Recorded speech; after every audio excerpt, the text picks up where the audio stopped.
Hey, Randy here with Randy Repairs It. You've been watching my videos, you've been watching me work a little bit. You see I use side cutters and needle nose pliers from this company called Shell, S-H-A-L-L. These are exceptionally heavy duty. They are very affordable. I'll put a link in the description for the Italian Amazon. I don't know if you can get them where you are. And I'm not an affiliate and this is not sponsored. These are just really great tools. They both have built-in wire cutters on them.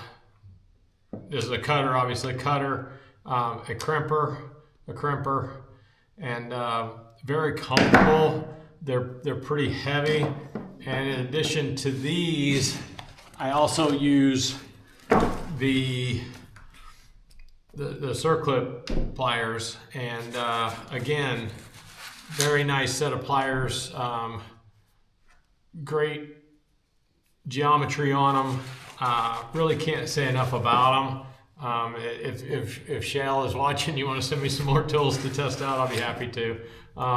These are great tools, they really are. And they're in blue, my favorite color, so it works out good. These come in the 4-pack like this, and you can mount them right up on your wall, and right there handy. And I mean, you can see I'm using the crap out of these. They're filthy. Great tools. Like I said, I'll put a link in the description, and tell me what you think.